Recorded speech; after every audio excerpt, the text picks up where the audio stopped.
सुप्रभात प्यारे बच्चों, कैसे हैं आप सभी। तो आ जाइए शुरू करते हैं हमारी ये कक्षा। और आज हम पढ़ने वाले हमारा नया पाठ 20 जिसका नाम है संज्ञा यानी कि नाउन। ठीक है, तो शुरू करें। आइए बच्चों देखिए।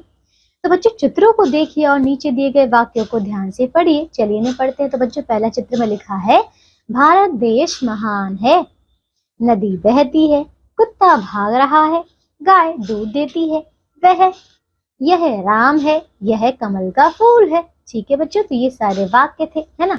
अब यहाँ देखो संज्ञा का अर्थ है। बच्चों संज्ञा का क्या अर्थ है? नाम। ठीक है, जो शब्द किसी व्यक्ति, वस्तु, स्थान, भाव या गुणों के नाम का बोध कराते हैं उसे संज्ञा यानी कि नाउन कहते हैं। जैसे कि भारत, नदी, घोड़ा, गाय, मोहन, गुलाब, पेड़, विद्यालय, खिलौना। ठीक है, ये सारे किसी न किसी के नाम है। अब देखिए इसकी परिभाषा।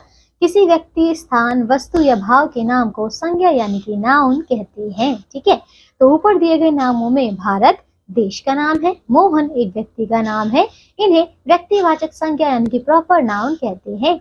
नदी, घोड़ा, गाय, गुलाब, पेड़, विद्यालय, खिलौना, ये सब किसी वस्तु का बोध कराते हैं। इनमें से प्रत्येक शब्द से उस पूरे समूह का बोध होता है। इन्हें जातिवाचक संज्ञा यानी कि कॉमन नाउन कहते हैं। अब आप समझ गए बच्चों, ये पूरी की पूरी जाति के बारे में बता रहे हैं, इसीलिए ये है हमारे जातिवाचक संज्ञा। ठीक है, इसके आगे सुख, दुख, शोक, प्रसन्नता, मन के भाव या विचार का बोध कराते हैं। इन्हें भाववाचक संज्ञा यानी कि एब्स्ट्रैक्ट नाउन कहते हैं। ठीक है, अच्छा अब देखिए बच्चों संज्ञा के भेद यानी कि काइंड्स ऑफ नाउन। ठीक है, तो संज्ञा के 3 भेद होते हैं बच्चों। पहला है व्यक्तिवाचक संज्ञा प्रॉपर नाउन, दूसरा है जातिवाचक संज्ञा कॉमन नाउन, तीसरा है भाववाचक संज्ञा यानी कि एब्स्ट्रैक्ट नाउन। ठीक है, अब एक एक करके पढ़ेंगे। तो बच्चों पहला व्यक्तिवाचक संज्ञा यानी कि प्रॉपर नाउन देखिए।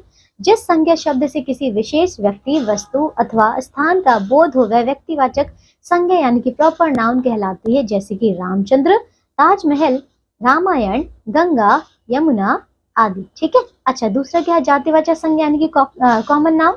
जिस संज्ञा शब्द से एक ही जाति के सभी प्राणियों, वस्तुओं अथवा स्थानों का बोध हो वह जातिवाचक संज्ञा यानी कि कॉमन नाउन कहलाती है। जैसे कि लड़का, मेज, घड़ी, विद्यालय, कुर्सी आदि। ठीक है, अब देखिए तीसरा, तो ये है भाववाचक संज्ञा यानी कि एब्स्ट्रैक्ट नाउन।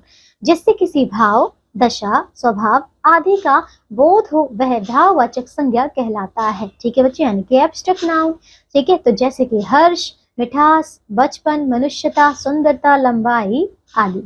अनेक भाववाचक शब्द जातिवाचक संज्ञा से बनते हैं। जैसे बच्चों यहाँ देखिए उदाहरण दिया गया है बच्चा, बच्चा से बनेगा बचपन, मानव से मानवता, बालक से बालकपन, बूढ़ा से बुढ़ापा और लड़का से लड़कपन। ठीक है बच्चों, तो ये था हमारा पाठ। ठीक है, चलिए हमने इसको कर लिया है। अब इसके आगे बच्चों कुछ और उदाहरण है। युवक से यौवन, मनुष्य से मनुष्यता, मनुष्यत्व, पशु से पशुता। ठीक है, तो बच्चों हमारा पूरा पाठ ये खत्म हो चुका है। हमने यहाँ पे संज्ञा को अच्छे से जान लिया है, सारे भेदों को पढ़ लिया है। अब आज के लिए सिर्फ इतना ही। हम मिलेंगे अगली कक्षा में। तब तक के लिए आप सभी बच्चे इन प्रश्नों का उत्तर कीजिए अपने अभ्यास के। ठीक है, अपना ध्यान रखिए, स्वस्थ रहिए, बाय बाय।